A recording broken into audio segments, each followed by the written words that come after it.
అప్పుల బాధలు వెంటాడుతున్నాయా? అయితే 6 JVR వారి జాతిరత్నాలు ధరించండి. రైట్, బ్రేకింగ్ న్యూస్ చూస్తున్నాం మనం టీవీ స్క్రీన్ పై. నల్గొండ జిల్లా కొండమల్లేపల్లి మండల కేంద్రంలోని జైబీ కాలనీలో Nagarjuna public school principal K Rupa Reddy హత్య కేసు మిస్టరీ ఎట్టకేలకు పెట్టింది. ఈ నెల 11న తన ఇంట్లోనే ఆమె దారుణ హత్యకు గురైంది. సో ఈ కేసులో పూర్వ అంటే వెళ్ళిపోయిన విద్యార్థులు అండ్ ప్రస్తుత విద్యార్థులు కలిసి ముగ్గురు నిందితులుగా పోలీసులు తేల్చారు. సో రూపారెడ్డి ఇంట్లో ఒంటిపై కత్తిపోట్లతో మృతదేహం కనిపించింది. అండ్ హత్యకు పాల్పడిన సమయంలో నిందితులు గ్లౌజులు ధరించి ఆ యొక్క అంటే ఊరి చివర ఒక తాడి చెట్టు కింద పడేశారు. సో దాన్ని పోలీసులు అనుమానించారు. సో దీంతో ఘటనా స్థలంలో పెద్దగా ఆధారాలు అంటే గ్లౌస్ తప్ప ఆ పెద్దగా ఆ సీన్ ఆఫ్ అఫెన్స్‌లో ఎలాంటి ఎవిడెన్స్ లభించకపోవడంతో కేసు దర్యాప్తు కాస్త సవాల్‌గా మారిందని చెప్పుకోవచ్చు. సో ఇలాంటి నేపథ్యంలో సీసీటీవీ ఫుటేజ్‌లు ఆధారంగా నిందితుడి వయసు 20 నుంచి 25 ఏళ్ల మధ్య ఉండొచ్చని పోలీసులు అంచనా వేశారు. సో జిల్లా ఎస్పీ ఆదేశాల మేరకు డీఎస్పీ శ్రీనివాసరావు నేతృత్వంలో 3 ప్రత్యేక పోలీసు బృందాలను ఏర్పాటు చేసి ఎంక్వైరీ చేశారు. సో పాఠశాల సిబ్బంది, కుటుంబ సభ్యులు, కాలనీ వాసులతో పాటు చాలామందిని విచారించారు. ఆల్మోస్ట్ ఒక 100 మందిని ప్రశ్నించిన అనంతరం పోలీసులు కీలక ఆధారాలు సేకరించారు. అండ్ సీసీటీవీ ఫుటేజ్ను క్షుణ్ణంగా పరిశీలించడంతో పాటు ప్రత్యేక నిఘా విభాగం పోలీసులు కూడా రంగంలోకి దిగి దర్యాప్తును ముమ్మరం చేశారు. ఈ క్రమంలో కొండమల్లేపల్లి మండలంలోని 2 తండాలకు చెందిన విద్యార్థులపై పోలీసులు అనుమానం వచ్చినట్లు సమాచారం. సో రూపారెడ్డి హత్య అనంతరం ఇంటి నుంచి సుమారు 4 లక్షల రూపాయల నగదును నిందితులు చోరీ చేశారు. సో హత్యకు అసలు కారణం ఏంటంటే నగదు కోసమే ఈ దారుణానికి ఆ విద్యార్థులు పాల్పడ్డారట. సో అంటే ఇప్పటికే ఒక స్టూడెంట్ మాత్రం దొరికాడు ఇబ్రహీంపట్నం దగ్గర. అండ్ వేరే అబ్బాయి కోసం ఇప్పుడు పోలీసులు గాలింపు స్టిల్ కొనసాగుతోంది.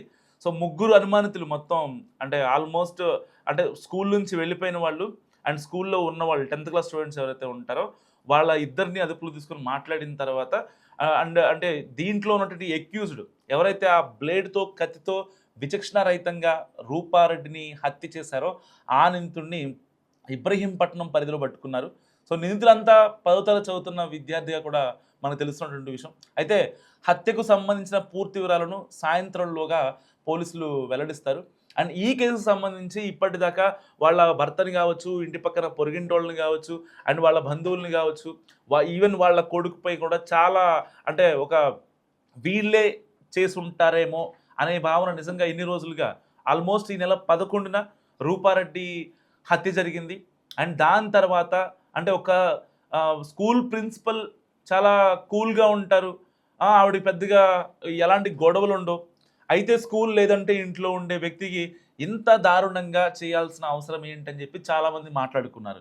సో ఇలాంటి నేపథ్యంలో ఇప్పుడు అంటే ఇంటి దొంగని ఈశ్వరుడు కూడా పట్టలేడంటారు కదా. సో స్కూల్లో ఈవిడ కదలికలు కావచ్చు, ఈవిడ ట్రాన్సాక్షన్స్ కావచ్చు, ఈవిడికి సంబంధించినవి మొత్తం కూడా వాళ్ళ స్కూల్ దగ్గర నుంచే వీళ్ళు ఇన్ఫర్మేషన్ తీసుకున్నారు. ఎవరైతే వెళ్ళిపోయిన విద్యార్థులు ఉంటారో ఆవిడ హ్యాండ్ బ్యాగ్లో సరదాగా డబ్బులు ఉంటాయి, ఒక 2-3 లక్షలు ఉంటాయి, ఒక ₹1,00,000 ఉంటాయి అని చెప్పి ప్లాన్ చేసుకున్నటువంటి ప్రజెంట్ విద్యార్థులు అండ్ దీనికి ఉప్పందించినటువంటి ఎవరైతే వెళ్ళిపోయారో ఆ పిల్లలు ఉంటారు కదా, ఆ 10th క్లాస్ పిల్లలు కావచ్చు, ఇప్పుడు ఇంటర్ ఫస్ట్ ఇయర్ చదువుతున్నారు.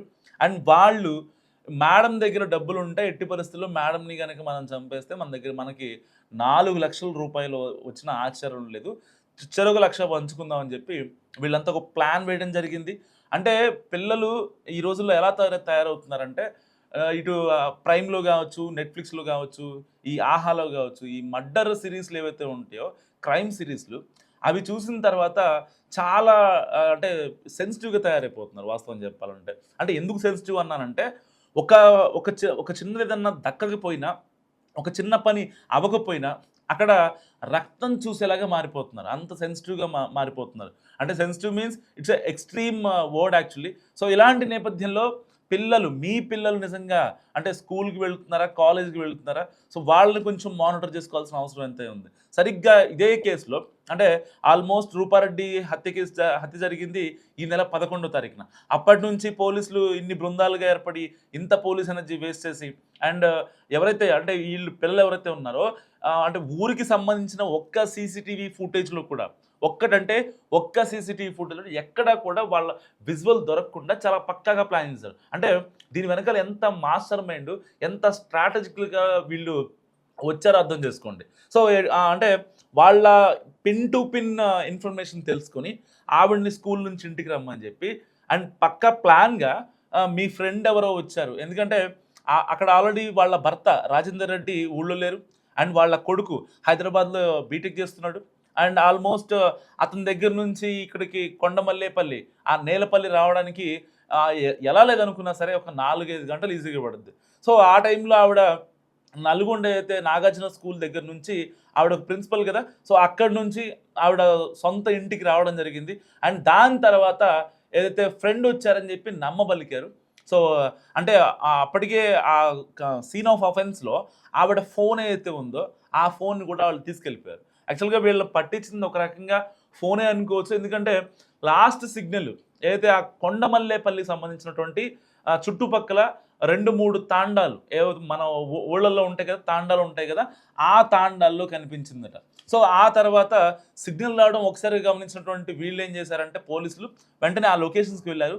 ఆ లొకేషన్స్‌కి వెళ్తే అంటే ఈ ఊర్లో ఎవరన్నా ఈ నాగార్జున స్కూల్‌లో చదువుకున్న వాళ్ళు ఉన్నారా అని చెప్పి పోలీసులు మాట్లాడిన తర్వాత, తమదైన స్టైల్‌లో విచారించిన తర్వాత అక్కడ ఉన్నటువంటి గ్రామస్తులు కావచ్చు, వాళ్ళు పలానా, పలానా వాళ్ళ అబ్బాయి అక్కడ చదివాడు.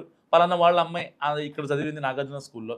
రూపారెడ్డి గారి స్కూల్‌లో చదివారు అని చెప్పి ఆ గ్రామస్తులు ఇంట్లో ఆ ఊళ్ళో పెద్దవాళ్ళు ఉంటారు కదా! వాళ్ళు చెప్పిన తర్వాత వాళ్ళతో మాట్లాడి వాళ్ళకేమన్నా నేర చరిత్ర ఉందా అని చెప్పి పోలీసులు మాట్లాడిన తర్వాత ఈ ఇన్ఫర్మేషన్ మొత్తం బయటకొచ్చింది. సో, అప్పటికే వాళ్ళు inter first year and inter second year చదువుతున్నారు. కొంతమంది అసలు రూపారెడ్డిని మేడంని ఎందుకు హత్య చేయాలని మాట్లాడినా సరే, సో ఎట్టి పరిస్థితుల్లో ఆవిడని చంపేసేయాలి. ఆవిడ దగ్గర బోలెడు డబ్బుంటది. మనకు ఎట్టి పరిస్థితుల్లో డబ్బులు కావాలి. మన జల్సాలకి వాటికి సంబంధించి అని చెప్పి వాళ్ళంతా స్కెచ్ చేసుకున్నారు. అండ్ దాని తర్వాత ఆ చుట్టుపక్కల 2 తండాలు ఏవైతే ఉన్నాయో అండ్ వాళ్ళకి పోలీసులకి కనెక్షన్ కుదిరిన తర్వాత సో, ఇంట్లో పెద్దవాళ్ళతో మాట్లాడి మీ వాళ్ళ వల్లే ఆవిడ చనిపోయిందని చెప్పి నిర్ధారించుకున్న తర్వాత సో, ఎవరైతే పారిపోయారో ఇద్దరు ఉన్నారు కదా! సో, సీసీటీవీ ఫుటేజ్‌లో మనం ఇప్పటిదాకా ఒక వ్యక్తిని చూసాం. ఆల్మోస్ట్ 20-25 ఏళ్ళు ఉంటాయి. సో, అతను అంటే అక్కడ జరిగేటువంటి తంతు ఏదైతే ఆ సీసీటీవీ ఫుటేజ్‌లో ఆ అబ్బాయి వచ్చేవాడు కాదట. ఎప్పుడైతే రూపారెడ్డి ఇంటి దగ్గర సిట్యుయేషన్ ఏంటి తెలుసుకోవడం కోసం ఈ ఇబ్రహీంపట్నంలో అండ్ దొరికినటువంటి ఆ స్టూడెంట్ కావచ్చు, 10th క్లాస్ స్టూడెంట్ కావచ్చు అండ్ పారిపోయిన ఇప్పుడు పరారీలో ఉన్నటువంటి ఆ 10th క్లాస్ స్టూడెంట్ కావచ్చు. ఏదైతే నాగార్జున స్కూల్‌లో చదువుతున్నటువంటి ఆ విద్యార్థి సో, అతను వీళ్ళని పంపించాడట. సో, మేడం ఫోన్ తీసుకొని ఒకసారి నువ్వు ఆన్ చెయ్యి. దాన్ని బట్టి మనం చూద్దాము. ఏదన్నా ఆవిడకి కాల్స్ వచ్చాయా? లేదంటే పోలీసులు కూడా ఇన్వెస్టిగేషన్ స్టార్ట్ చేశారు. ఒకవేళ ఏదన్నా సంథింగ్ ఏదన్నా ఫిషింగ్ ఉంటదేమో చూడండి అని చెప్పి మాట్లాడిన తర్వాత ఆ ఫోన్‌ని ఆన్ చేయడం జరిగింది. ఒక్కసారిగా ఆ ఫోన్ ఆన్ చేసిన తర్వాత పోలీసులకి అనుమానం వచ్చింది. అండ్ దాని తర్వాత ఆ ఇద్దరు నిందితులు ఎవరైతే ఆవిడని కత్తితో, బ్లేడ్‌తో విచక్షణారహితంగా కోసినటువంటి, హత్య చేసినటువంటి నిందితులు ఎవరైతే ఉన్నారో వాళ్ళిద్దరూ పరారీలో ఉన్నారు.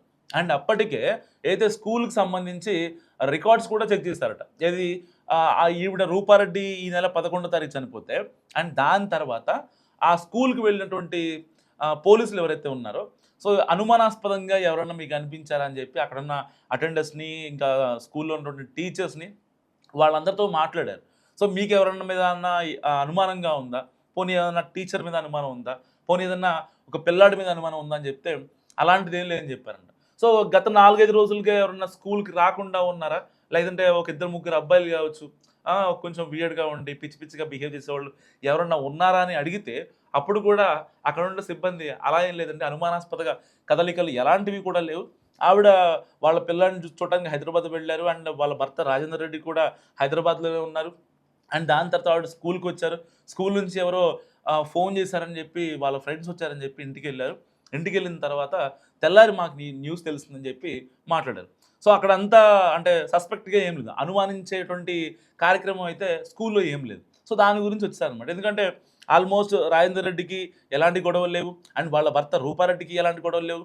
ఈవెన్ వాళ్ళ ఫ్యామిలీకి కూడా ఎలాంటి గొడవలు లేవు. సో, ఇలాంటి నేపథ్యంలో ఎవరు చంపారనేది నిజంగా $1 మిలియన్ ప్రశ్నగా మారిన నేపథ్యంలో అంటే ఆవిడ చెప్పిన చదువుకొని నిజంగా అంటే ఒక ఉన్నత శిఖరాలని అధిరోహించాల్సినటువంటి స్టూడెంట్సే ఇలా చేస్తారని చెప్పి నిజంగా ఎవ్వరు కూడా ఊహించరేమో. కేవలం డబ్బు కోసమే చేశారా, లేదంటే ఇంకేదన్నా కారణం ఉందా అనేది ఇప్పుడు ఏదైతే 10th క్లాస్ స్టూడెంట్స్ని ఒక అబ్బాయిని ఇప్పుడు పోలీసులు అరెస్ట్ చేశారు కాబట్టి ఇంకొక వ్యక్తి కోసం గాలింపు కొనసాగుతుంది. అతను కూడా ఒక 2 డేస్లో దొరికే అవకాశం ఉన్న నేపథ్యంలో సో ఈ కేసు గురించి పోలీసులు మొత్తం ఒక బ్రీఫ్ ఇచ్చాక అసలు నిజంగా రూపారెడ్డి హత్య కేసు కేవలం డబ్బుల కోసం జరిగిందా, లేదంటే ఇంకేమన్నా రీజన్స్ ఉన్నాయా అనే విషయాలు కూడా వెలుగులోకి రానున్నాయి.